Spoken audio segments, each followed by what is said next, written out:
اللہ اکبر. بھئی یہ ریکارڈنگ ہو رہی ہوتی ہے، بعض لوگ بیان کے دوران ادھر گھوم رہے ہوتے ہیں، وہ پھر لوگ جو ہے نا کافی ڈسٹرب ہوتے ہیں، جو فیس بک پہ جو سن رہے ہوتے ہیں وہ کافی پریشان ہوتے ہیں اور پھر عجیب عجیب سے تبصرے بھی کرتے ہیں. کل کوئی یہاں آ کے کافی دیر گھومتا رہا ہے تو وہ میں کبھی کبھار کمنٹس دیکھتا ہوں کہ بیان کے بعد ہے نا کبھی کبھار تو کسی نے کمنٹ کیا بھائی یہ کیمرے سے ہٹ کیوں نہیں رہا بندہ. پھر کسی نے کہا اس کے 5 روپے گم گئے ہیں اس کے 5 روپے گم گئے ہیں وہ تلاش کر رہا ہے. ٹھیک ہے نا، وہ تو لوگ الجھن کا شکار ہو جاتے ہیں. ٹھیک ہے نا، یہ دروازہ جو ہے نا یا تو کھلا رکھیں یا بند رکھیں، یہ بھی ہوا سے ہلتا رہتا ہے. تو پاکستانی قوم ہے، اس کا کوئی بھروسہ نہیں ہے کہ اس وقت کیا کہہ دے. الحمدللہ نحمدہ ونصلی علی رسولہ الکریم. یہ رمضان کی چند راتیں رہ گئی ہیں. آج ہے 24ویں، 26ویں کو ہمارے ہاں ختم قرآن ہے، پرسوں انشاءاللہ.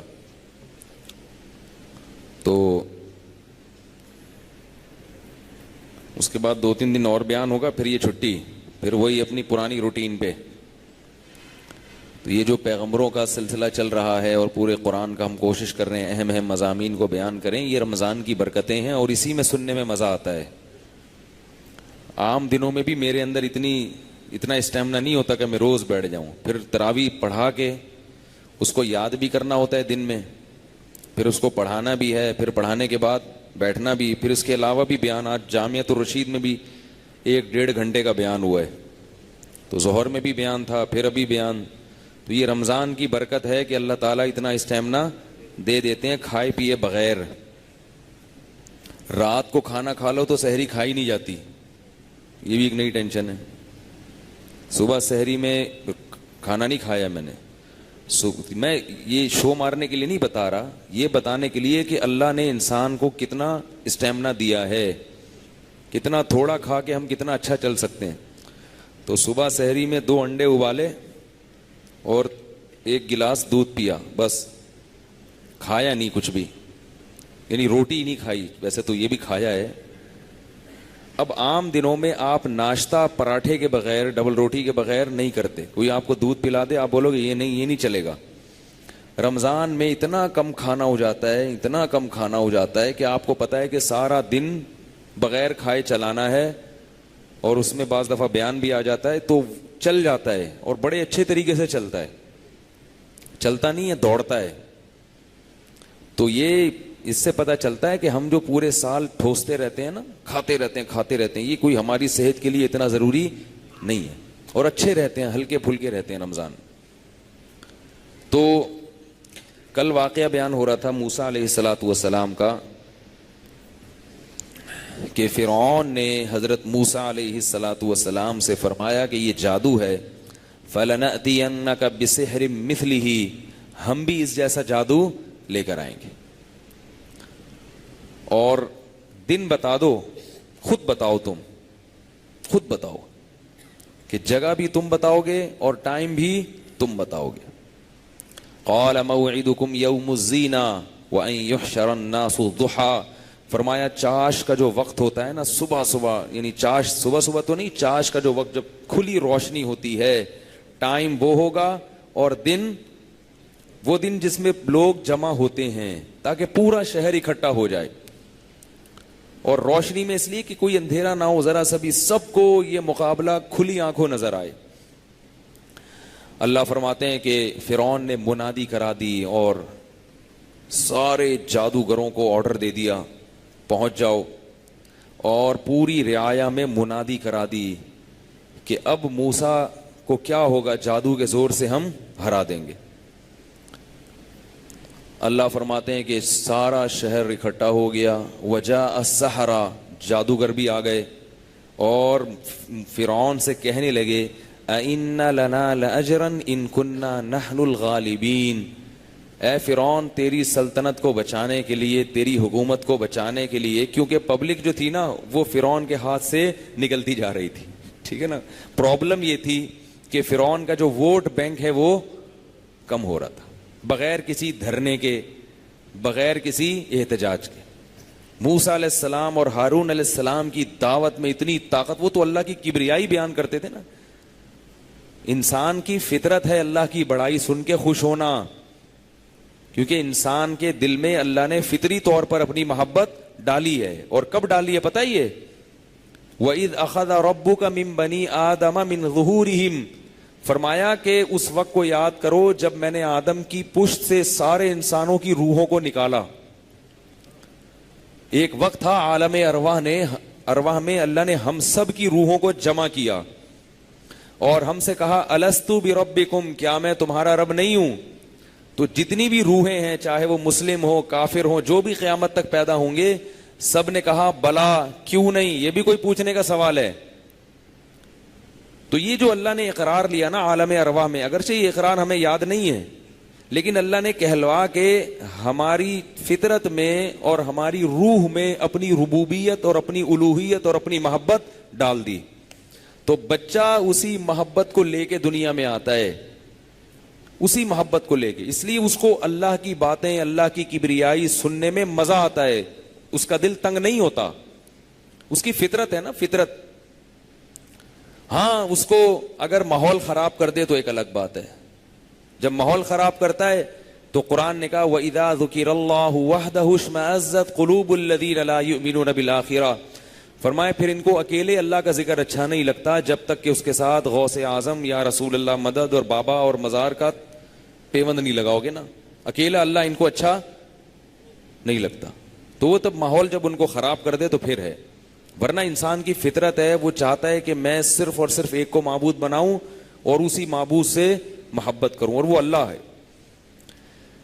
تو اب فرعون کو یہ تھا نا کہ پبلک آہستہ آہستہ کچھ اپنے بھی کٹ رہے تھے اس کے, ورنہ یہ تو تھا نا کہ جیسی پہلے میری ایک عزت تھی وہ عزت پہ تو آنچ آ رہی ہے آہستہ آہستہ. تو فرعون نے جادوگروں کو بلایا, جادوگروں نے کہا کہ ہم تیری حکومت بچانے کے لیے اتنا کچھ کر رہے ہیں, ہل لنا من اجر, کیا ہے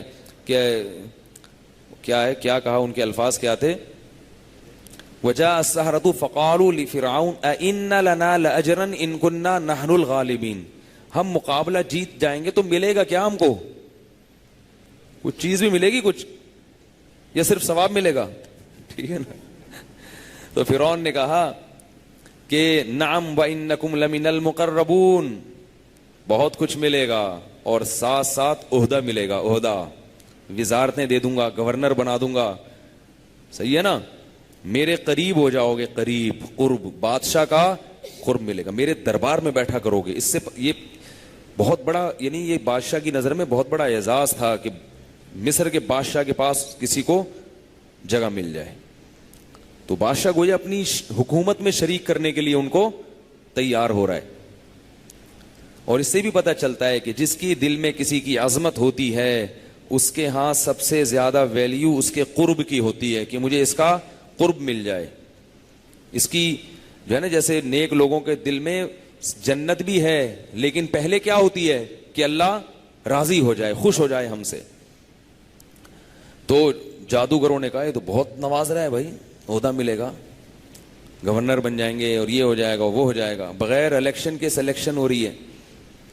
تو اللہ تعالیٰ فرماتے ہیں کہ پھر یہ جادوگر حضرت موسیٰ علیہ السلام کے مقابلے میں آ کے کھڑے ہو گئے.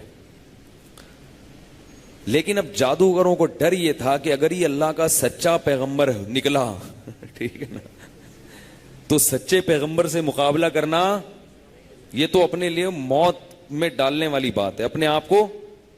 کیونکہ تاریخی روایتیں تو چلی آ رہی تھی نا, اگرچہ کافر تھے مگر تاریخی روایتیں قوم عاد کی, قوم سمود کی, اور ابراہیم علیہ السلام اور یوسف علیہ السلام نے تو وہاں حکومت کی تھی مصر میں, اور ان کی اولادیں. تو کافر بھی یہ قصے جانتے تھے, یہ واقعات کافر بھی جانتے تھے, تو ڈرتے تھے کہیں ایسا نہ ہو کہ کوئی بڑے چوڑے میں ہی پھنس جائیں عہدے کے چکر میں, جتنا ہے اس سے بھی نہ جائیں کہیں.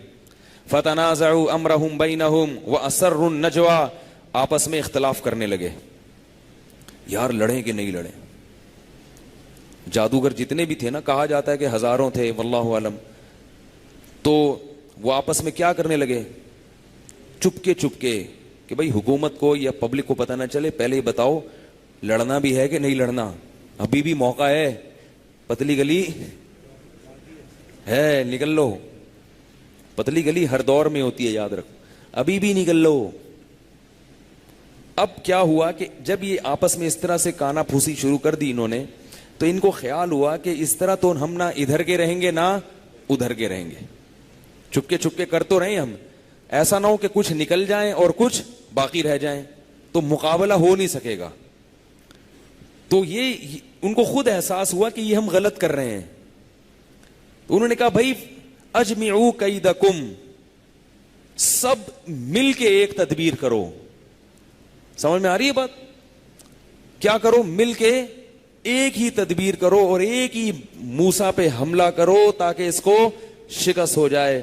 قالوا ان هذان لساحران یریدان، اور سب نے بیک زبان ہو کے کہا، اگرچہ پہلے تردد ہو رہا تھا لیکن دل میں تھا یا نہیں تھا یہ تو اللہ جانتا ہے. انہوں نے کہا بھائی زبان سے ایسی بات کرو کہ مقابلے میں کانفیڈنس پیدا ہو، ورنہ انسان کو جب ڈر ہوتا ہے نا کہ پتہ نہیں سامنے والا صحیح بھی ہے یا نہیں ہے تو مقابلہ نہیں ہو سکتا. یہ ڈر لگا رہے گا حق پر ہے، پھر تو اگر باطل پر ہوا تو بھی ہار جائیں گے مقابلہ، اگر یہ باطل پر ہوا نا تو بھی ہار جائیں گے. لہذا پھر سب نے بیک زبان ہو کے کہا کہ نہیں، بات یہ ہے ان ہادانی لساحرانی، یہ دونوں پکے جادوگر ہیں. یریدانی، پکے یہ چاہتے کیا ہیں؟ ان یخرجاکم من ارضکم، کہ یہ تمہیں تمہاری زمین سے نکال دیں. وَيَذْهَبَا بِطَرِيقَتِكُمُ الْمُثْلَىٰ، اور تمہارے باپ دادا کا جو اتنا خوبصورت دین چلا آ رہا ہے، تو کتنے غلط دین کو کیا کہہ رہے تھے؟ انسان کی عقل ماری جاتی ہے. اتنے باطل اور الٹی الٹی چیزوں کو بھی وہ کیا کہتا ہے باپ دادا کی اندھی تقلید میں؟ کہ خوبصورت دین، کہ تمہارا جو اتنا خوبصورت دین ہے نا، یہ موسیٰ اور اس کا بھائی جادو کے زور سے ختم کرے گا. فَأَجْمِعُوا كَيْدَكُمْ ثُمَّ أَتُوا صَفًّا، ایک وار کرو اور صف بستہ ہو کے اکٹھا اس کے اوپر حملہ کرو. قَدْ أَفْلَحَ الْيَوْمَ مَنِ اسْتَعْلَىٰ، اللہ کی قسم آج جو اس مقابلے میں کامیاب ہوا، جو جیت گیا، وہ بہت بڑا کامیاب ہے. وہ ایسے نہیں کہ کوئی ورلڈ کپ میں پاکستان جیت کے آ گیا ہو کہ تھوڑے دن بلے بلے ہو رہی ہے، اس کے بعد لوگ بھول گئے کہ ہے کیا، پھر اگلے میچ میں ہارا تو ٹانگیں ٹوٹ رہی ہیں اور گالیاں صلواتیں سننے کو مل رہی ہیں. وہ کہنے لگے قد افلح الیوم من استعلا، ہمیں پتہ ہے کہ فرعون اور حکومتی لوگ کتنے پریشان ہیں، آج اگر ہم نے فرعون کو جتوا دیا تو آج ہماری کامیابی ہے، بلے بلے ہو جائے گی. افلح کہتے ہیں بہت بڑی کامیابی. قالوا یا موسیٰ اما ان تلقی و اما ان نکون اول من القا. ادھر حضرت موسیٰ بیچارے ایسے قسمہ پرسی میں، ان کو پتہ ہی نہیں کہ مقابلہ ہوگا کیا ہے. بھائی اللہ کی قدرت دیکھو، وہ تو جادوگر تھے نہیں نا. جادوگر ہوتے تو وہ کہتے چلو یہ کیا دکھائے گا، میں یہ دکھاؤں گا. جادوگر ہوتا تو کیا کہتا ہے، یہ کبوتر دکھائے گا، رومال سے کبوتر نکال لے گا تو میں رومال سے فاختہ نکال لوں گا. ہے بھائی، یہ گلاس سے دودھ نکالے گا. یہی ٹوپی ڈرامے ہوتے ہیں نا، جادو نظر کے دھوکے ہوتے ہیں، نظر کے دھوکے، اور کچھ بھی نہیں ہوتا. تو یہ یوں دکھائے گا تو میں یہ دکھا دوں گا. یہی ہوتا ہے نا. یہ ہوا میں الٹا کھڑا ہو جائے گا، یہ ہوا میں اگر معلق کھڑا ہوگا تو میں ہوا میں معلق بھی ہوں گا، الٹا بھی ہوں گا.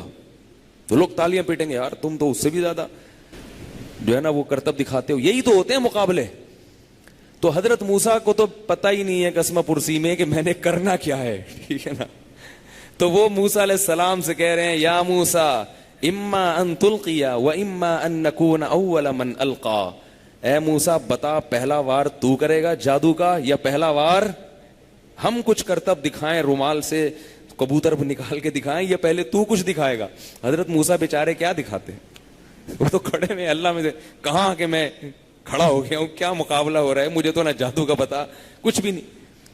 موسیٰ علیہ السلام نے یہی کہنا تھا کہ بھائی تم ہی دکھا دو، ہم کیا دکھائیں، ہمیں تو کچھ نہیں پتا.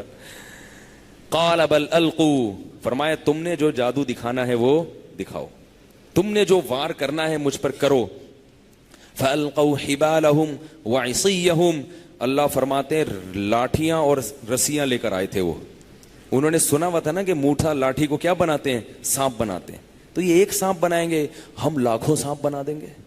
ہم رسی سے بھی سانپ بنائیں گے، یہ صرف لاٹھی سے بناتے ہیں. ہم کس سے بنائیں گے؟ رسی سے بھی بنائیں گے، لاٹھیوں سے بھی بنائیں گے. فَأَلْقَوْا حِبَالَهُمْ وَعِصِيَّهُمْ، رسیاں بھی پھینکی اور لاٹھیاں بھی پھینکی. وَقَالُوا بِعِزَّةِ فِرْعَوْنَ إِنَّا لَنَحْنُ الْغَالِبُونَ، کہنے لگے ہمیں فرعون کے جاہ و جلال کی قسم، آج ہم غالب آ کر رہیں گے اے موسیٰ. جب لاٹھیاں پھینکی ہیں اللہ فرماتے ہیں اور وہ رسیاں پھینکی ہیں، تو جیسے ہی وہ لاٹھیاں اور رسیاں زمین پر گری، یخیل الیہم من سحرہم انہا تسعی، اللہ فرماتے ہیں لوگوں کی آنکھوں پہ ایسا جادو کیا کہ لوگوں کو ایسا لگ رہا تھا کہ یہ سانپ بن کے موسیٰ کی طرف دوڑ رہی ہیں. کیا مطلب؟ حقیقت میں سانپ جادوگر کے باپ میں دم نہیں ہے کہ وہ رومال سے حقیقت میں کبوتر بنا دے، اور یہ عامل لوگوں میں تو اتنا بھی دم نہیں ہے جتنا جادوگروں میں ہوتا ہے. جادوگر جو ہے نا وہ کم از کم نظر کا دھوکہ دے دیتا ہے، یہ عامل کمبخت یہ بھی نہیں کر سکتے، یہ بیٹھ کے صرف لوگوں کو الو بناتے ہیں بیٹھ کے. یہ تعویذ گنڈے دے دے کے نا، جن آیا ہوا ہے، چڑیل آئی ہوئی ہے، بھوت آیا ہوا ہے، کچھ بھی نہیں ہوتا اس کے اوپر، ان کو پتہ ہی نہیں ہوتا. اگر آیا ہوا بھی ہوتا ہے تو ان کو نہیں پتا ہوتا. کیا کروں پھر؟ موضوع نہیں چینج ہونا چاہیے. نہیں بھائی، عاملوں کی واٹ لگاتا رہوں گا موت تک انشاءاللہ موت تک لگاتا رہوں گا، چاہے عامل دیوبندی ہو، چاہے عامل بریلوی ہو، چاہے عامل اہل حدیث ہو، چاہے تبلیغی ہو، چاہے جہادی ہو، چاہے خانقاہی ہو، چاہے کسی بزرگ کا خلیفہ. لوگ میرے پر فیس بک پہ میرے پر کمنٹ کر رہے ہیں اس کے تفردات ہیں، یہ اکابر کے نہج سے ہٹا ہوا ہے. جو مرضی بول دو، جو مرضی بول دو، میں اکابر ہی کے نہج پر ہوں الحمدللہ. لیکن اگر آپ کو لگتا ہے کہ ہٹا ہوا ہوں، لگنے دو، میری صحت پہ کوئی اثر نہیں پڑے گا. عاملوں کے خلاف انشاءاللہ بولتا رہوں گا. یہ الو بناتے ہیں اور تمہیں بناتے رہیں گے، اور تم ان سے الو بنتے رہو گے روحانیت کے نام پہ، جن چڑیل بھوت کے نام پہ. سمجھ رہے ہو؟ تو جادوگر حقیقت کو چینج نہیں کرتا. ہمارے بعض اکابر کی، بعض کی، سب کی نہیں، یہ رائے یہ تھی کہ جادو سے حقیقت بھی چینج ہو جاتی ہے. اس پر میرا ایک مستقل بیان سن لیں، میں نے دونوں طرف کے دلائل کا موازنہ کیا ہے. اور امام ابو بکر جساس جو بہت بڑے قرآن کے مفسر تھے، امام ابو بکر جساس، ان کی رائے جو مدلل ہے، ان کی یہ رائے ہے کہ جادو سے حقیقت تبدیل نہیں ہوتی. یہ بھی موضوع چینج ہو جائے گا، پورا واقعہ رہ جائے گا، اس لیے میں اس پہ روشنی ڈال رہا ہے. یوٹیوب پہ میرا کلپ موجود ہے کہ کیا جادو سے حقیقت چینج ہوتی ہے. جادو صرف نظر کا دھوکہ ہے، کچھ بھی نہیں ہوتا. تو اب کیا ہے؟ اللہ فرماتے ہیں کہ یخیل الیہ، لوگوں کو خیال یہ گزرا کہ یہ کیا ہے، جادو کے زور سے. یہ اللہ فرماتے ہیں ایسا مسمرزم کیا اور ایسا کوئی ہیپناٹائز کیا یا کیا کیا کہ سب کو یہ لگ رہا ہے کہ یہ کیا ہے، سانپ بن کے رسیاں دوڑ رہی ہیں. وجاؤ بسحر عظیم، اللہ فرماتے ہیں بہت بڑا جادو لے کر آئے تھے. یعنی اتنا بڑا جادو کہ عام حالات میں کسی کی نظر پر اتنا کھلے میدان میں اس طرح سے کرنا ممکن نہیں ہے. بہت ہی ٹرک کی استعمال کی تھی انہوں نے. اللہ فرماتے ہیں فَأَوْجَسَ فِي نَفْسِهِ خِيفَةً مُوسَىٰ، حضرت موسیٰ نے جب یہ دیکھا کہ یہ میری طرف دوڑ رہی ہیں تو موسیٰ اور ہارون کے دل میں خوف پیدا ہوا، یہ کیا ہو رہا ہے. ان پہ بھی جادو کا اثر ہوا. اس سے پتہ چلا کہ پیغمبر پہ بھی جادو کا اثر ہو جاتا ہے کسی مصلحت سے، ورنہ پیغمبر پہ جادو کا اثر نہیں ہوتا، لیکن جب کوئی مصلحت ہوتی ہے تو ہو جاتا ہے. ہمارے نبی پر جادو کا اثر ہوا تھا، اس میں مصلحت تھی تاکہ لوگ آپ کو جادوگر نہ سمجھیں. لوگ کہتے تھے یہ جادوگر ہیں، تو اللہ نے تھوڑا سا اثر ہونے دیا کیونکہ جادوگر پہ تو ہوتا ہی نہیں ہے، تو اس لیے اس مصلحت سے، ورنہ ہر ایک پہ نہیں ہوتا جادو کا اثر. دوسرا، موسیٰ علیہ السلام پر کیوں ہو گیا؟ تاکہ وہ پریشان ہو، تھوڑا سا مقابلہ تو ہو نا. ورنہ جادوگر سمجھ جاتے کہ بھئی یہ تو جادوگر ہے، اس پہ تو یہ تو سمجھ رہا ہے اس چیز کی حقیقت، تو ان کا ایمان، ان کا جو غلط نظریہ تھا اور کیا ہو جاتا پکا. جب موسیٰ کے دل میں خوف پیدا ہوا، یہ کیا بھائی سانپ، وہ ایک لاٹھی جو سانپ بنی تھی وہاں جب بھاگے تھے پیچھے مڑ کے نہیں دیکھا، تو یہاں تو موسیٰ علیہ السلام کتنے پریشان ہوئیں گے. ادھر رسیاں سانپ بن کے تیزی سے ان کی طرف دوڑ رہی ہیں، یہ ادھر گھبرا گئے، پریشان ہو گئے. کیا عجیب الفاظ ہیں اللہ تعالیٰ کے. اللہ اپنے دین کو غالب کرنے کے لیے کیا کیا کرتا ہے، دیکھو کیا کیا کرتا ہے. فرمایا قلنا لا تخف، اے موسیٰ ڈر نہیں، ڈر نہیں، انک انت الاعلی. آج کے دن مقابلہ کون جیتے گا؟ تو جیتے گا. اے اللہ کیسے جیتوں گا میں؟ موسیٰ علیہ السلام کو کچھ بھی نہیں پتا ہوگا کیا. القی ما فی یمینک، یہ جو میں نے تجھے بار بار توہے طور پہ پریکٹس کروائی تھی نا، رسی کو یہ لاٹھی کو پھینکنے کی، یہ ایسے تھوڑی کروائی تھی. القی ما فی یمینک، تیرے دائیں ہاتھ میں جو لاٹھی ہے اس کو زمین پر ڈال دے. اس سے پتہ چلتا ہے کہ چیزیں کون سے ہاتھ سے پکڑنی چاہیے؟ دائیں ہاتھ. جب بھی لاٹھی کا ذکر آ رہا ہے حضرت موسیٰ کے دائیں ہاتھ سے، اس سے پتہ چلتا ہے بائیں ہاتھ سے کام نہیں کرنا چاہیے. پیغمبروں کی سنت ہے سارے کام سیدھے ہاتھ سے. گھڑی بائیں ہاتھ میں اس لیے باندھی جاتی ہے کہ سیدھے ہاتھ سے کام زیادہ ہوتے ہیں تو وہ گھڑی ہلتی رہتی ہے. لیکن اگر کسی کو ملجھن نہیں ہوتی تو وہ سیدھے ہاتھ میں گھڑی بھی سیدھے ہاتھ میں باندھے. وہ تو سارے کام کس سے کرنے چاہیے؟ کسی کو تھپڑ لگانا ہو سیدھے ہاتھ سے، اس میں برکت زیادہ ہوگی. حضرت موسیٰ نے سیدھے ہاتھ سے مکہ لگایا تھا تو بندہ الٹے میں اتنی نہیں طاقت ہوتی. اور کوئی لیفٹ ہینڈر ہے تو تکلف کر کے اپنے آپ کو رائٹ ہینڈر بنائے. وہ ہاں جو گندگی والے کام ہیں وہ الٹے ہاتھ سے کرنے چاہیے. تو بار بار جو قرآن یمین کا ذکر کر رہے ہیں نا، دائیں ہاتھ، اس میں کوئی مصلحت ہے، یہ ہمیں ادب سکھانے کے لیے. سمجھ رہے ہو؟ القی ما فی یمینک، تیرے دائیں ہاتھ میں جو لاٹھی ہے اسے زمین پر پھینک دے. اللہ فرماتے ہیں کہ موسیٰ نے وہ لاٹھی جب زمین پر پھینکی ہے، فَإِذَا هِيَ تَلْقَفُ مَا يَأْفِكُونَ، اذا کہتے ہیں اچانک، سیکنڈوں کے اندر وہ بڑا اژدہا بنا اور ایسے کر کے ان کو سیکنڈوں کے اندر نگلنا شروع کر دیا. وہ جو سانپ ادھر بھاگ رہا ادھر پکڑا ادھر، اس کو پکڑ کے نا وہ اس نے اژدہے نے کیا کیا؟ کھانا شروع کر دیا. اب قرآن کے الفاظ دیکھیں، یہ منظر جب جادوگروں نے دیکھا، فَأُلْقِيَ السَّحَرَةُ سُجَّدًا، فا کا مطلب ہوتا ہے عربی میں فوراً کوئی کام ہو جائے. جب میں کہتا ہوں نا جاءنی زید ثم عمر، اس کا مطلب ہے میرے پاس زید آیا، ثم پھر کچھ دیر کے بعد عمر آیا. اگر میں کہتا ہوں جاءنی زید و عمر، میرے پاس زید آیا اور عمر آیا، اور کا مطلب بعد میں بھی آ سکتا ہے، ابھی بھی آ سکتا ہے، اکٹھا بھی آ سکتا ہے، بھائی دونوں آئے کس ترتیب سے یہ نہیں. اور اگر میں کہتا ہوں جاءنی زید فعمر، زید کی انٹری ہوئی اور پیچھے پیچھے عمر آ رہا تھا، فا کا یہ مطلب ہوتا ہے. تو اللہ فرماتے ہیں ادھر اس نے نگلنا شروع کیا اور ادھر جادوگروں نے پہلے تو مشورے لے رہے تھے نا، مشورے لے رہے تھے کہ لڑیں کہ نہیں لڑیں.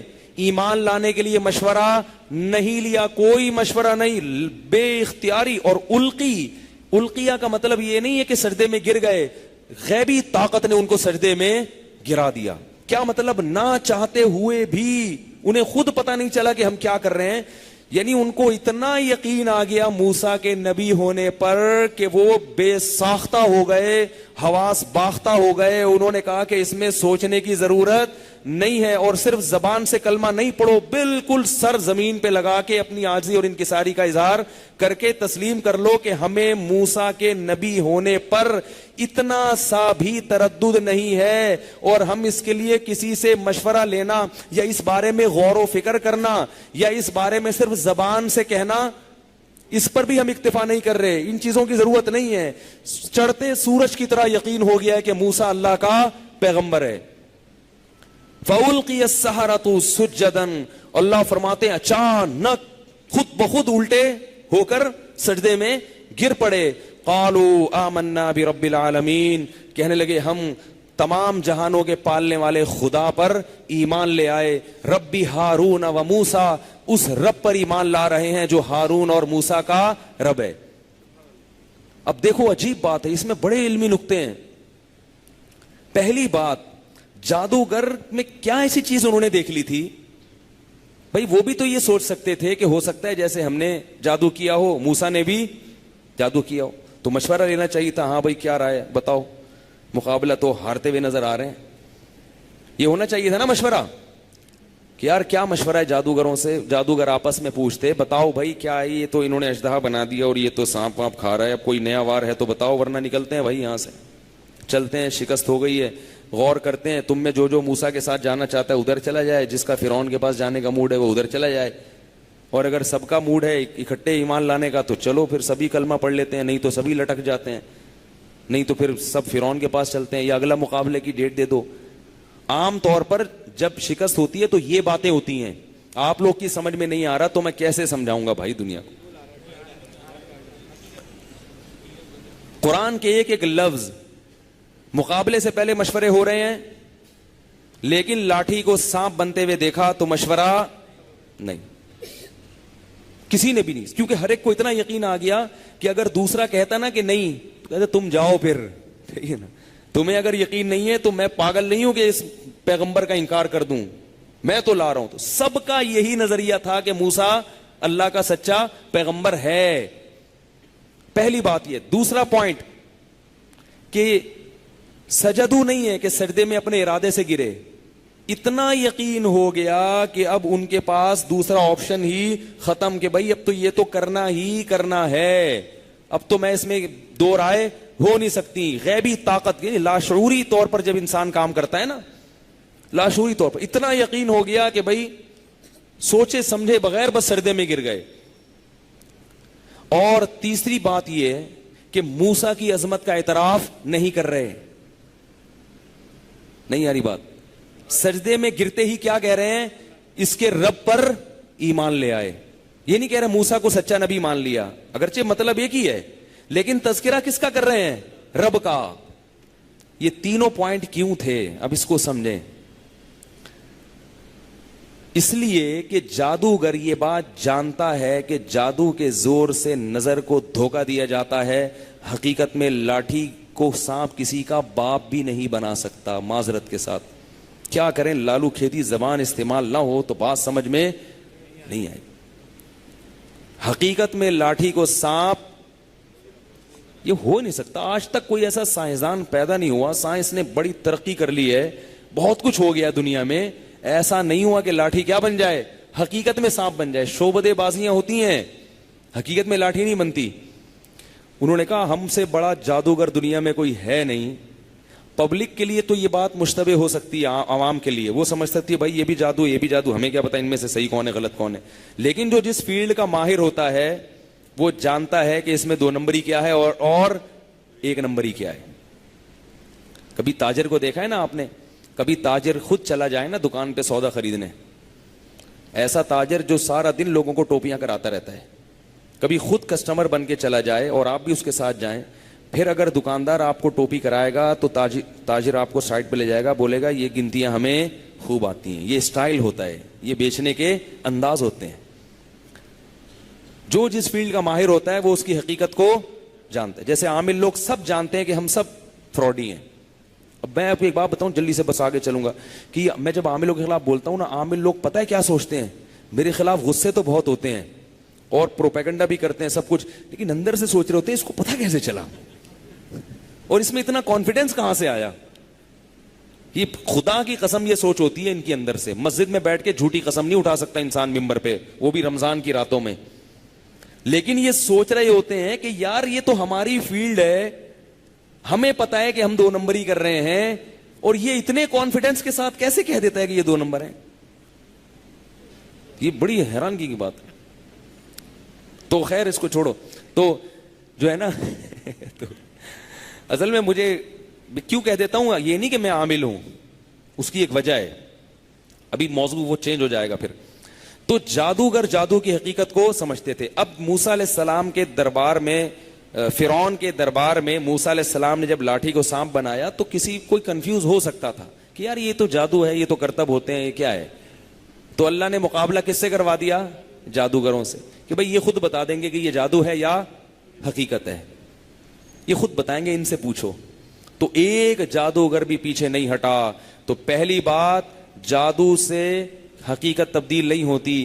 جادوگر یہ سمجھ گئے کہ یہ لاٹھی کو حقیقت میں سانپ بنانا یہ موسیٰ کا کام نہیں ہے, یہ کس کا کام ہے؟ رب العالمین کا. موسیٰ کے ہاتھ میں اتنی طاقت نہیں ہے, اگر ہوتی تو ہم تو اس سے زیادہ ان چیزوں میں ماہر ہیں. تو یہ کس کی قدرت ہے؟ اللہ کی. اور اللہ اس وقت ساتھ کس کا دے رہا ہے؟ موسیٰ کا ساتھ دے رہا ہے. اگر موسیٰ اللہ کا مقرب نہ ہوتا تو رب العالمین اس وقت موسیٰ کا ساتھ نہ دیتا, اسے تنہا چھوڑ دیتا. دوسری بات یہ کہ یہ جو سجدے میں گرے اور انہوں نے یہ اقرار کیا کہ ہم کس پر ایمان لاتے ہیں؟ ربی موسیٰ و ہارون, ہارون اور موسیٰ کے رب پر. تو ہزاروں لوگوں کے سامنے اللہ نے جادوگروں کی نہ صرف یہ کہ زبان سے بلکہ ان کے عمل سے بھی دکھا دیا کہ یہ معجزہ ہے, یہ مسمرزم, یہ جادو نہیں ہے, یہ ہو ہی نہیں سکتا کہ کوئی یہ کام خود سے کر لے. دوسرا مسئلہ یہ ہوا کہ یہ بھی ممکن تھا, ایک اول تو ایسا چانس نہیں ہے, خام خواہ میں وہم کوئی کرتا رہے اور بلا وجہ, تو وہ تو پھر اس کا تو دنیا میں کوئی علاج ہے نہیں. لیکن اس کا تھوڑا سا چانس تھا کہ کہیں آپس میں نورا کشتی نہ ہوتا ہے نا بعض دفعہ, ہلکا پھلکا سا چانس ہوتا ہے. اول تو اتنی معمولی امکانات کی بنیاد پر حق کو مسترد کر دینا, ایسے تو پھر دنیا میں ہر چیز میں کچھ نہ کچھ احتمال تو ہوتا ہے. یہ احتمال بھی ہو سکتا ہے آپ خواب دیکھ رہے ہوں, میں بیان نہ کر رہا ہوں, کیا خیال ہے بھائی, احتمال تو ہے نا. تو یہ تو پھر کسی کو بھی کچھ بھی کر لو, آپ تھپڑ مارو اس کو کھینچ کے, بولے مجھے کیوں مارا, بولے ہو سکتا ہے میں نے خواب میں مارا ہو, خواب میں کوئی بھی کسی کو تھپڑ مار سکتا ہے. تو ایسے احتمالات کی کوئی بنیاد نہیں ہوتی, اس بنیاد پہ آپ اپنا نظریہ نہیں چینج کر سکتے. لیکن بہرحال ایک معمولی سا بھی امکان تھا. اللہ اس موقع پر حق کو ایسا واضح کرنا چاہ رہے تھے کہ اللہ نے یہ امکان بھی ختم کر دیا کہ یہ نورا کشتی نہیں ہے. کیسے؟ فرعون نے فوراً یہی الزام لگایا جب دیکھا نا کہ بھئی جادوگر بجائے میرا ساتھ دینے کے تو سجدے میں گر کے اس کی تسبیح پڑھنا شروع کر دی انہوں نے, اور ایسے وہ جو ہے نا گڑ گڑا رہے ہیں اور ایسے ایمان لا رہے ہیں اور ایسے کلمے پڑھ رہے ہیں زور زور سے, پوری دنیا منظر دیکھ رہی ہے, سارے جادو سجدے میں گرے, جادوگر سارے سجدے میں پڑے ہوئے ہیں. تو وہ فرعون نے ان سے کہا کہ ان ھذا لکبیرکم الذی علمکم السحر, اصل میں موسیٰ تمہارا امیر ہے جس نے تمہیں یہ جادو سکھایا ہے, تم چھوٹے ہو اور یہ بڑا جادوگر, اور دونوں نے مل کے یہ نورا کشتی کا پہلے سے پروگرام بنایا ہوا تھا تاکہ مل کے جادو کے طاقت سے مجھے یہاں سے نکال دو. حالانکہ فرعون جانتا تھا کہ میں یہ کیا کہہ رہا ہوں غلط, لیکن اللہ نے یہ الزام بھی کیا کر دیا, بری. وہ اس طرح بری کر دیا کہ اگر فرعون نے پھر جادوگروں کو دھمکی دی کہ اگر تم واپس نہیں پھرے اپنے اس نظریے سے جو تم نے سجدے کرنا شروع کر دیے موسیٰ کے سامنے اور اللہ پر ایمان لے آئے ہو, اگر تم واپس نہیں پھرے لَأُقَطِّعَنَّ أَيْدِيَكُمْ وَأَرْجُلَكُمْ مِنْ خِلَافٍ وَلَأُصَلِّبَنَّكُمْ فِي جُذُوعِ النَّخْلِ, ہاتھ پاؤں کاٹ کے کھجور کے درختوں پہ تنوں پہ لٹکا کے تمہیں سینے میں خنجر مار کے سولی دے دوں گا. 24 گھنٹے کے اندر اندر تم سب کے ساتھ کیا ہوگا, یہ ظلم ہوگا, یہ سزا ہے تمہاری, 24 گھنٹے کے اندر سب کو قتل کر دوں گا. تو وہ جواب میں کیا کہتے ہیں, اگر یہ نورا کشتی ہوتی تو نورا کشتی اس لیے تھی نا تاکہ ہمیں کیا مل جائے, حکومت, بادشاہت, یہی مقصد ہے نا. تو جادوگروں نے کہا کہ لن نؤثرک علی ما جاءنا من البینات, اے فرعون ہم نے موسیٰ کے برحق ہونے کی جو دلائل دیکھ لی ہیں, ان دلائل کے بعد ہم تجھے ہرگز ترجیح نہیں دے سکتے, کچھ بھی کر لے.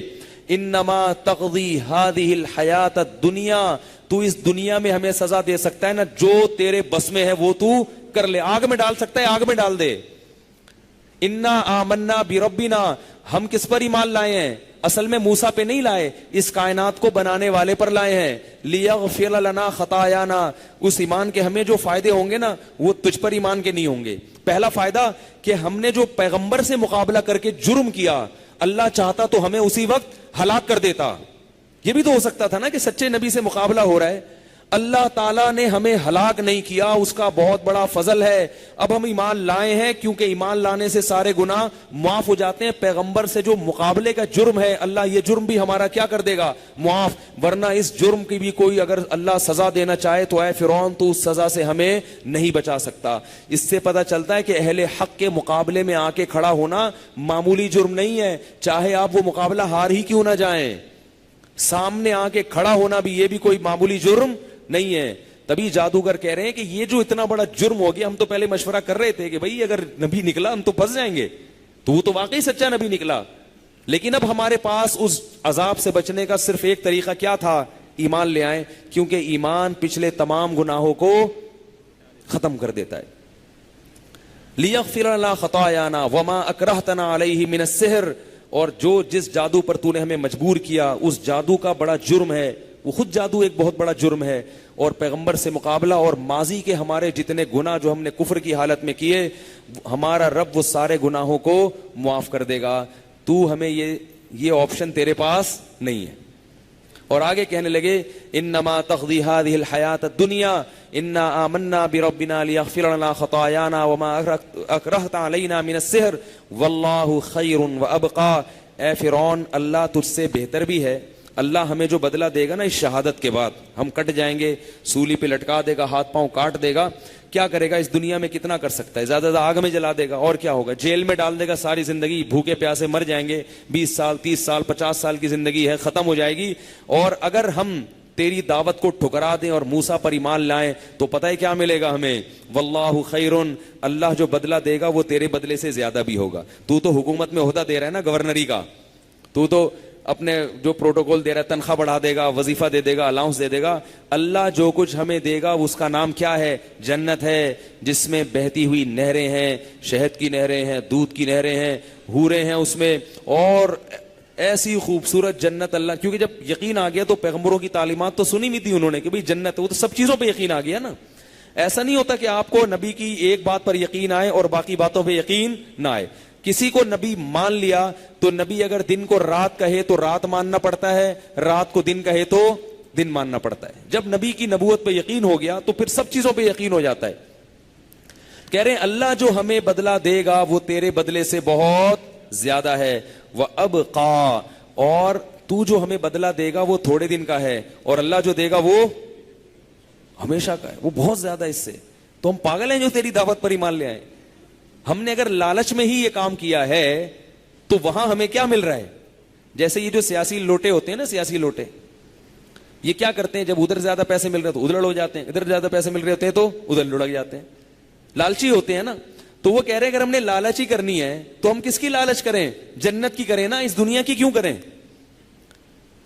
تو فرعون نے ان سب کو قتل کر کے ختم کر دیا. اگر یہ نورا کشتی ہوتی تو وہ کبھی بھی قتل ہونے کے لیے تیار نہ ہوتے، کیونکہ اس میں اپنے مفادات ہوتے ہیں. انہوں نے سارے مفادات کیا کر دیے؟ قربان کر دیے.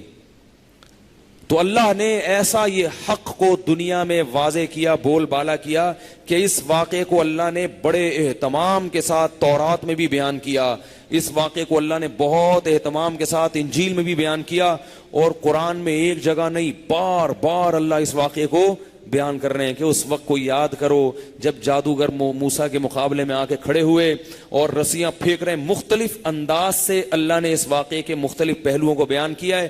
کہیں اللہ کہتے ہیں انہوں نے فرعون کی عزت اور جلال کی قسم اٹھائی، کہیں اللہ کہتے ہیں انہوں نے کہا موسیٰ تو پہلے مقابلہ کرے گا یا ہم پہلے مقابلہ کریں گے. اتنی ڈیٹیل میں جا کے جگہ جگہ اللہ نے اس واقعے کو بیان کیا اور یہ واضح کر دیا کہ موسیٰ علیہ السلام اللہ کے سچے نبی ہیں. پھر اس کا نتیجہ کیا نکلا؟ بجائے فرعون اور اس کے درباری ایمان لانے کے، حضرت موسیٰ کی دشمنی میں اور زیادہ سخت ہو گئے، سب کو قتل کر دیا. آپ کہہ سکتے ہیں موسیٰ علیہ السلام کو قتل کیوں نہیں ہوا؟ عین ممکن ہے حضرت موسیٰ ان کے قبضے میں نہ آ رہے ہو، کیونکہ پیچھے بنی اسرائیل بھی تھے، ایک قوم تھی، ایک تعداد تھی، اور یہ بھی ڈر تھا کہ اگر میں ان کو ایسے ہی مار دیتا ہوں تو لوگ کیا ہوں گے؟ متنفر ہو جائیں گے، اور کہ بھئی مقابلہ تو جیت نہیں پا رہا. لیکن حضرت موسیٰ کی دعوت کا نتیجہ کیا تھا؟ ادھر بنی اسرائیل پہ اور تابڑ توڑ ظلم ہونا شروع ہو گئے. اللہ فرماتے ہیں ہم نے پھر اپنی اور بڑی بڑی نشانیاں دکھانا شروع کر دی. مینڈک کا عذاب مسلط کر دیا. وہ جب بھی فرعونی اور لوگ کھانا کھاتے نا، مصر والے کھانے میں مینڈک آ جاتے تھے، بڑے پریشان ہو کر حضرت موسیٰ کے پاس آتے کہ اللہ سے دعا مانگو یہ عذاب ہم سے ٹل جائے، ہم ایمان لے آئیں گے. حضرت موسیٰ دعا مانگتے، وہ عذاب ٹل جاتا، مگر پھر بھی ایمان نہ لاتے. پھر دم، خون مسلط، جگہ جگہ خون نظر آنا شروع ہو گیا ان کو، ہر چیز میں خون خون، ایک گھن آنے لگتی تھی ان کو. پھر انہوں نے موسیٰ علیہ السلام سے کہا دعا مانگے. ارسلنا علیہم الطوفان، فرمایا طوفان آنا شروع ہو گئے. والجراد، ٹڈیوں کا عذاب، ٹڈیاں کھیت چٹ کر جایا کرتی تھیں.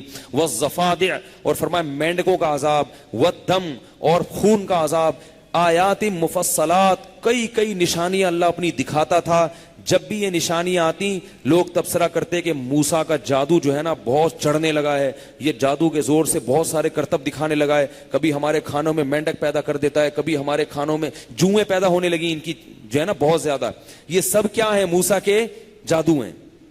لیکن جب اس سے تنگ ہوتے تو موسیٰ علیہ السلام سے کہتے کہ اللہ کا واسطہ یہ اپنا یہ مصیبت ہم سے دور کروا دو, ہم آپ کو جادوگر نہیں کہیں گے, ہم کیا کریں گے, آپ پر ایمان لے آئیں گے. لیکن جیسے ہی وہ ہوتا تو وہ کہتے یہ تو ہے نا جادوگر, یہ کیا ہے, یہ تو جادو ہے, جادو کے زور سے کیا تھا واپس کر دیا. اللہ فرماتے ہیں کہ پھر ایک وقت آیا کہ بنی اسرائیل کیا ہو گئے, تنگ ہو گئے, کیونکہ قتل کرنا شروع کر دیا, ان کو اور پیٹنا شروع کر دیا, اور ظلم, اتنا ظلم. ایک طرف بنی اسرائیل ظلم سہ رہے ہیں, حضرت موسیٰ بنی اسرائیل کو تسلی دیتے یعقوب علیہ السلام کی اولادوں کو کہ یا قوم استعینوا باللہ واصبروا, اے میری قوم مدد کس سے مانگو, اللہ نے مجھے بھیجا ہے, کون مدد کرے گا, اللہ. واصبروا, اور ان مصیبتوں پہ دیکھو پہلے لوگوں کو ایمان پر کیسی کیسی مصیبتیں آئی ہیں, مگر انہوں نے ایمان نہیں چھوڑا. بنی اسرائیل کیسے ہی نالائق تھے مگر ایمان سے پیچھے, اور موسیٰ علیہ السلام کا ساتھ انہوں نے اس موقع پر نہیں چھوڑا. آج کیا ہمیں داڑھی رکھنے میں اتنی آزمائشیں آتی ہیں؟ بولو نا, دین پہ چلنے میں. آج کوئی عورت اگر پردہ کرے گی تو کیا اس طرح سے ٹھکائیاں ہوں گی کوڑوں سے اس کی؟ بولو نا بھائی. آج اگر کوئی بینک کی جاب چھوڑ دے گا تو کیا بھوک سے فاقوں سے مرنے لگے گا؟ فرعون کیا جیل کی کوٹریوں میں ڈال دے گا اس کو؟ ہمارے لیے دین پہ چلنا خدا کی قسم بہت آسان ہے, لیکن چونکہ ہم نے قربانی نہیں دی لہذا ہمیں دین کی قدر نہیں ہو رہی. ایک صحابی نبی کے پاس آئے, خباب ابن ارت, جن کو آگ کے انگاروں پہ لٹایا جاتا تھا, اور آگ کے انگاروں سے ان کے جو چربی ہے نا کمر کی, اور خون سے وہ آگ کے انگارے بجھتے تھے, ایسے کھڈے پڑ گئے تھے ان کی کمر میں. وہ نبی کے پاس آئے, عرض کیا یا رسول اللہ, آپ اللہ سے مدد مانگیں, یہ ظلم ہم سے ختم ہو. نبی نے فرمایا کہ تم سے پہلی امتوں میں ایک شخص کو لایا جاتا تھا, زمین میں گاڑا جاتا تھا, اور سر پہ آرا رکھ کے 2 ٹکڑے کر دیے جاتے تھے. ولا یصدہ ذلک عن دینک, وہ دین سے 1 انچ بھی پیچھے نہیں ہٹتا تھا, 1 انچ بھی پیچھے نہیں ہٹتا تھا, 1 انچ بھی پیچھے. وہ کہتا کاٹ دو, قتلے بنا دو, جو مرضی. اس کو پتا تھا کہ بھائی میں کس کے لیے قربانی دے رہا ہوں. آج قربانی دی نہیں جاتی, کچھ بھی نہیں ہوتا بھائی. تو جو ناجائز میں حرام میں لگا ہے وہ لگا رہے گا, جو زنا میں لگا ہے وہ لگا رہے گا, جو شراب پی رہا ہے وہ پیتا رہے گا. تو انہوں نے کیا کہا بنی اسرائیل, موسیٰ علیہ السلام نے کہا استعینوا باللہ واصبروا, اللہ سے مدد طلب کرو اور کیا کرو, صبر کرتے رہو. ان الارض للہ, اور یہ بھی حکم دیا کہ گھروں کے اندر نماز پڑھو. باہر اگر فرعونی نماز نہیں پڑھنے دیتے, وَاجْعَلُوا بُيُوتَكُمْ قِبْلَةً, گھر میں چھپ کے نماز پڑھو, مگر نماز چھوڑنے کی اجازت, بولو نا بھائی, نہیں ہے. فرعون جو ہے نا وہ تو سیکولر تھا نا, سیکولر لوگ تھوڑی نماز پڑھنے دیتے ہیں, وہ تو مارے گا, جیل میں بند کر دے گا کہ تو نماز پڑھ رہا ہے, تو مسلمان ہے. تو اللہ فرماتے ہم نے موسیٰ اور ہارون کو وحی کی کہ بنی اسرائیل سے کہہ دو نماز کہاں پڑھو, یہ نہیں کہ چھوڑ دو, چھوڑنا نہیں ہے, چھوڑنے کی اجازت تھوڑی ہے. نماز یورپ چلے گئے, امریکہ چلے گئے, ایکچولی جاب ایسی ہے میں نماز نہیں پڑھ سکتا, چھوڑ دو جاب کو بھائی, لعنت بھیجو, یہ تو فرض ہے, تو کرنا پڑے گا آپ کو, اللہ نے پیدا کیا, پوچھے گا اللہ سب سے پہلے نماز کے بارے میں, یہ نہیں چھوڑ سکتے. جاب جائے تو جائے. تو اتنا ظلم ہو رہا ہے, اللہ نے کیا کہا, نماز کہاں پڑھو, گھر میں پڑھو. اور پھر حضرت موسیٰ علیہ السلام نے بنی اسرائیل سے کہا استعینوا باللہ واصبروا, اللہ سے مدد طلب کرو اور کیا کرو, صبر. ان الارض للہ, یاد رکھو زمین کا مالک کون ہے, اللہ ہے. فرعون زمین کا مالک نہیں ہے. یورثھا من یشاء من عبادی, جس کو چاہتا ہے وہ زمین کا مالک بنا دیتا ہے. اللہ تمہیں زمین کا مالک بنائے گا, صبر کرو, صبر. کیونکہ وہ بنی اسرائیل کہہ رہے ہیں بھائی کیسے بن سکتے ہیں ہم مالک, ہمارے سروں پہ کوڑے برس رہے ہیں, ہمارے بچوں کو ذبح کیا جا رہا ہے, ہماری عورتوں کی عزتوں سے کھیلا جا رہا ہے, اور نماز ہم گھروں میں چھپ چھپ کے پڑھ رہے ہیں, اور آپ بات کیا کر رہے ہیں کہ اللہ کیا کرے گا, خلافت دے گا, حکومت دے گا. کیسے یہ ان مظالم سے ہم بچیں گے؟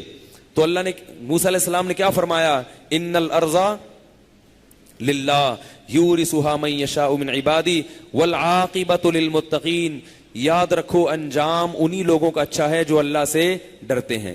کبھی بھی کافر کے اور اللہ کے نافرمان کی موجودہ حالت کو دیکھ کر خوش نہ ہو. یہ ان کی موجودہ حالت ہے, ان کا مستقبل اچھا نہیں ہے. مسلمانوں پہ جو ظلم ہو رہا ہے یہ مسلمانوں کی موجودہ حالت ہے, اور مستقبل مسلمانوں کا انشاءاللہ بہت اچھا ہے. تو موسیٰ علیہ السلام نے فرمایا ان الارض للہ, یہ زمین اللہ کی ہے. تو بنی اسرائیل کیا کہنے لگے؟ یا موسیٰ اوذینا من قبل ان تأتینا ومن بعد ما جئتنا. جب حضرت موسیٰ نے فرمایا نا کہ صبر کرو صبر, تو اس کے بعد انہوں نے کہا اے موسیٰ تیرے آنے سے پہلے بھی ہم پہ ظلم ہوتا تھا اور تیرے آنے کے بعد بھی وہی ظلم ہو رہا ہے. اللہ نے تجھے نجات دہندہ بنا کے بھیجا, مگر کیا ہو رہا ہے؟ تیرے آنے کے بعد بھی کوئی فائدہ نہیں ہو رہا. اس پہ موسیٰ علیہ السلام نے تسلی دی کہ زمین کا مالک اللہ ہے, وہ جس کو چاہتا ہے اس کا وارث بنا دیتا. یہ آزمائش ہے اللہ کی طرف سے. اللہ فرماتے ہیں کہ فرعون نے پھر جو مزید ان پہ ظلم کرنا شروع کیے, پھر ایک وقت آیا کہ حضرت موسیٰ نے بد دعا کے لیے ہاتھ اٹھائے. ربنا, حضرت موسیٰ نے بھی حضرت ہارون نے بھی, جب بہت ظلم ہو گیا نا, اپنی قوم کو دیکھ رہے تھے کس طرح وہ قسم پرسی میں عذاب میں پس رہی ہے, تو پھر موسیٰ علیہ السلام نے بد دعا کے لیے ہاتھ اٹھائے اور اللہ تعالیٰ سے بد دعا کی, یہ دعا مانگی ہوں ربنا انک آتیت فرعون وملأہ زینۃ واموالا فی الحیاۃ الدنیا. اے اللہ تو نے فرعون اور اس کے درباریوں. اچھا ایک عجیب بات یہ ہے کہ ادھر یہ ہو رہا ہے, ظلم ہو رہے ہیں, اور ادھر فرعون کے گھر میں ایمان پھیل رہا ہے. فرعون کی بیوی مسلمان ہو گئی. یعنی وہ تو ظلم جو ہو رہا ہے نا, پس رہے ہیں, تو اس سے تو لوگ ڈر جاتے ہیں نا بھائی. جب وہ قتل کر رہا ہے کہ بھئی جو نماز پڑھتا ہوا نظر آئے اس کو مارو, تو اس سے تو یہ ہوگا کہ جو مسلمان ہیں وہ بھی کافر ہونا شروع ہو جائیں گے کہ یار اب تو اسلام چھوڑو گے تو پروٹوکول ملے گا گورنمنٹ کی طرف سے. ایسی صورت میں کافروں کا اسلام میں داخلہ تو بند ہونا چاہیے نا. کہیں گے یار جب ان مسلمانوں کو ان کے لیے اپنے ایمان پر قائم رہنا مشکل ہے تو کافر کہاں سے مسلمان ہوگا. تو اللہ فرماتے ہیں کہ معاملہ کیا ہو رہا ہے, فرعون کے گھر میں ایمان, کیونکہ قربانی جو قوم دیتی ہے تو اس کی برکتیں اللہ دوسروں پہ ڈالتے ہیں. فرعون کی بیوی مسلمان ہو گئی, پھر فرعون نے اس پہ ظلم کیے, اور روایات میں آتا ہے کہ تختے جو ہے نا, تختوں میں کیلیں لگائیں, الٹی کیلیں جو نوکیں اوپر, اور اس پہ پھر اپنی زوجہ کو حضرت آسیہ کو لٹا کے گاڑ دیا اس نے. جب اس پہ لٹانے لگا تو وہ اللہ سے دعا مانگ رہی ہیں ربی نجینی من فرعون وعملہ, اے اللہ مجھے اس فرعون سے نجات دے دے, مجھے اس ظالم سے نجات دے دے, میری جان چھڑا دے اس آدمی سے. تو کہتے ہیں کہ جب ان کو لٹانا جانے لگا نا, ان کی بھی بڑی قربانی تھی بھائی, اتنی عیش و عشرت والی زندگی, بادشاہ نے کیا پروٹوکول دیا ہوگا اپنی بیوی کو, اور وہ ایمان کس پہ لا رہی ہے؟ غلام قوم پہ. وہ قوم جو غلاموں کی طرح زندگی گزار رہی ہے, غلاموں کی طرح زندگی گزار رہی ہے, کیونکہ فرعون کی بیوی نے حضرت موسیٰ کا کردار بچپن سے دیکھا ہوا تھا کہ اس کو میں نے پالا ہے, یہ میرا منہ بولا بیٹا ہے, میں اس کے کردار کو جانتی ہوں کہ یہ غلط نہیں ہے. اگرچہ غلام قوم کا ہے مگر حق کس کے ساتھ ہے؟ اس سے اندازہ لگاؤ کہ کتنی بڑی بڑی قربانیاں عورتوں نے دی ہیں. میں اس لیے اس کو کہہ رہا ہوں کہ ہم اپنے گریبان میں جھانک کے دیکھیں کہ ہم مرد ہو کے کیا کر رہے ہیں. بھائی ایک داڑھی نہیں رکھی جاتی, ناجائز جاب نہیں چھوڑی جاتی, اس پہ اتنی ٹینشن یار یہ کیسے ہو سکتا ہے, میں معاشرے میں کیسے چلوں گا, میں کیا ضرورت ہے معاشرے میں رہنے کی. بھائی حضرت آسیہ معاشرے میں رہی, وہ چل سکتی تھی معاشرے کے ساتھ, فرعون کے ساتھ. انہوں نے کہا نہیں چلنا, اللہ مجھے جان چھڑا دے یہاں سے, مجھے یہ شاہی پروٹوکول نہیں چاہیے, مجھے یہ شاہی زندگی نہیں چاہیے, میں جھونپڑی میں غربت میں گزارا کر لوں گی مگر میں تجھ پر ایمان لانے والی عورتوں میں سے ہوں, میں اپنی زندگی فرما برداری میں گزارنا چاہتی ہوں.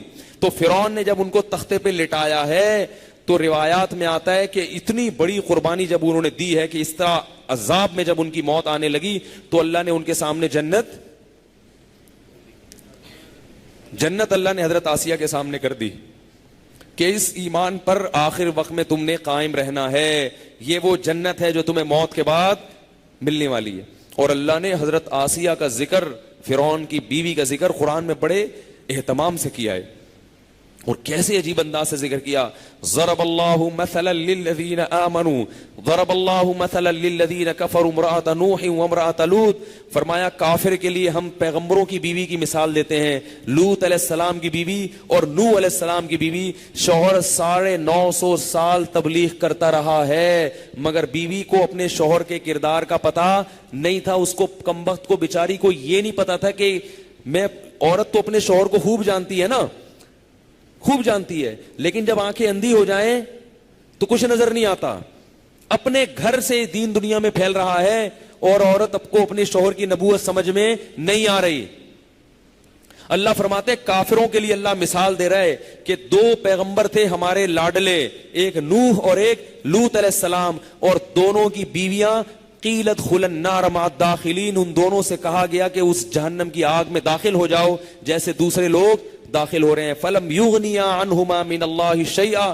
فرمایا یہ دونوں پیغمبر، اللہ کے مقرب پیغمبر، اپنی بیویوں کو اللہ کے عذاب سے نہیں بچا سکتے. اور آگے فرمایا وضرب اللہ مثلا للذین آمنوا امرأۃ فرعون، اور اللہ ایمان والوں کے لیے فرعون کی بیوی کی مثال دیتا ہے.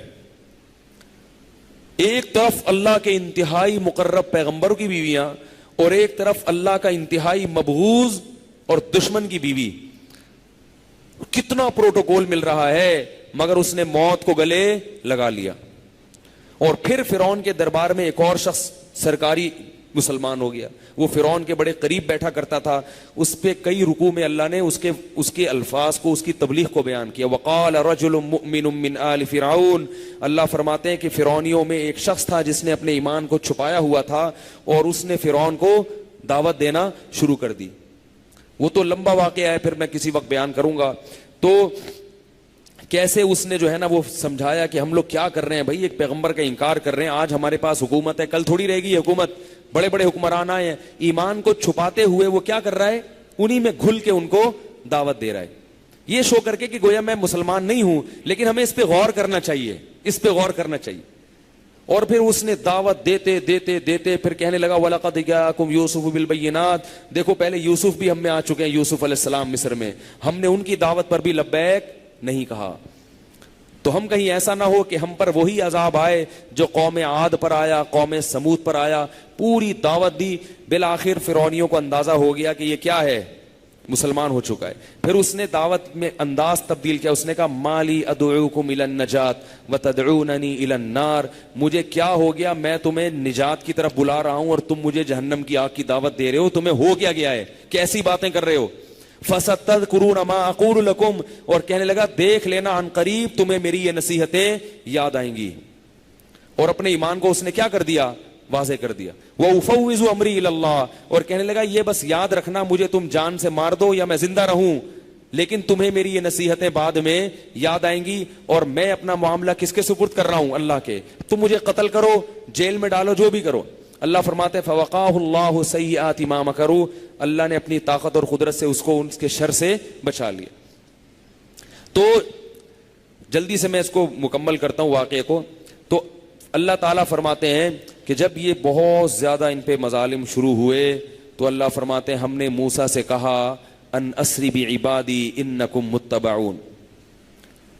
فرعون نے نا مشورہ لیا کہ بھئی یہ بہت پھیلتے جا رہے ہیں تو اب کیا کرو، ان کو ایک ہی حلے میں قتل کر دو، مار دو ان کو یا بھر دو جیل سے. اتذروا موسیٰ وقومہ لیفسدوا فی الارض وَيَذَرَكَ وَآلِهَتَكَ. ان کے باقاعدہ اسمبلی کا اجلاس ہوا کہ یہ موسیٰ اور اس کی قوم تو پھیلتے جا رہے ہیں، موسیٰ تو پھیلتا جا رہا ہے، وہ تو تبلیغ کرتا چلا جا رہا ہے، موسیٰ کی دعوت تو پھیلتی جا رہی ہے. تو پھر فرعون نے کہا سَنُقَتِّلُ أَبْنَاءَهُمْ. اور زیادہ ان کے بچوں کو قتل کرنا شروع کر دو. سب کو قتل کیوں نہیں کر رہا کہ بھئی پھر حکومت کس پہ کریں گے، نسل ختم کر دو ان کی. اور ظلم شروع ہو گیا. تو اللہ فرماتے جب انتہا ہو گئی تو حضرت موسیٰ نے اللہ سے دعا مانگی. کیا دعا مانگی؟ ربنا انکا آتیتا فرعون وملأہ زینتا واموالا فی الحیات الدنیا. اے اللہ تو نے فرعون اور اس کے جو درباری ہیں ان کو دنیا بہت دی ہے, دنیا کی زینت دی ہے. اس دنیا کی زور اور اس دولت اور اس زیب و زینت کی وجہ سے یہ لوگوں کو اللہ کے راستے سے گمراہ کر رہے ہیں. ربنا اطمس علی قلوبہم ربنا اطمس علی اموالہم واشدد علی قلوبہم, اے اللہ تو ان کے مالوں کو ہلاک کر دے. اور اب موسیٰ علیہ السلام اتنا تنگ آ گئے تھے کہ اللہ سے دعا مانگ رہے ہیں, اے اللہ تو فرعون کے دل پر مہر لگا دے, فلا یؤمنو, اب اس کو ایمان کی توفیق نہ ملے, کیونکہ تیرا تو وعدہ ہے کہ ایمان قبول کرے گا تو کیا کر دے گا, سارے گناہ معاف کر دے گا. لیکن ہمارے دلوں کو جو زخمی کیا ہے اس نے اور ہماری قوم کو, اے اللہ ہم نہیں چاہتے کہ اس کی معافی ہو. تیرا اصول اور ضابطہ تو بدل نہیں سکتا. کیسی اللہ کی رحمت کہ جب ایمان لائے گا موت سے پہلے پہلے توبہ قبول ہے, لیکن اے اللہ تو اپنی اصولوں کو نہیں تبدیل کرے گا, تو اتنا تو کر لے کہ اس سے ایمان کی توفیق کو سلب کر لے. یہ تو اللہ کر دیتے ہیں کہ مہر لگا دیتے ہیں دلوں کے اوپر. اشدد علی قلوبہم, اس کے دل پر مہر لگا دے, اور اب یہ ایمان نہ لائے, یہ کبھی بھی نہ لائے, بس اب اس کے مقدر میں کیا ہونی چاہیے, جہنم. فلا یؤمنوا حتی یروا العذاب العلیم, جب تک دردناک عذاب اپنی آنکھوں سے نہ دیکھ لے اللہ اس وقت تک ایمان نہ لائے, اور جب دردناک عذاب دیکھے گا تو ایمان معتبر نہیں ہوگا. قال قد اجیبت دعوتکما, اللہ فرماتے ہیں ہم نے موسیٰ کو وحی کی, اے موسیٰ اور ہارون اللہ نے تم دونوں کی دعاؤں کو سن لیا ہے, اب تم پر مزید ظلم نہیں ہوگا, اور فرعون کو ایمان کی توفیق عذاب سے پہلے نہیں ملے گی. یہ اللہ کی طرف سے فیصلہ ہو چکا ہے. تو یہ واقعہ میں ابھی بہت پہلو اس کا باقی ہے, انشاءاللہ میں اس کو پھر مزید کل بیان کروں گا. دیکھو واقعات, یہ تاریخی واقعات بڑے واقعات نہیں ہیں, یہ میرے لیے بھی ڈرنے کا مقام ہے اور آپ کے لیے. اللہ نے قرآن میں سب کچھ کھول کھول کے بیان کر دیا ہے, دودھ کا دودھ اور پانی کا پانی.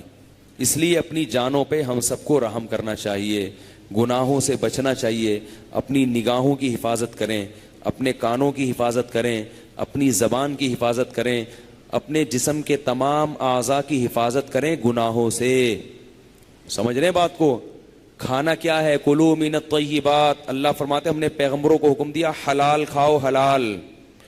حرام کی اجازت بولو نا نہیں ہے.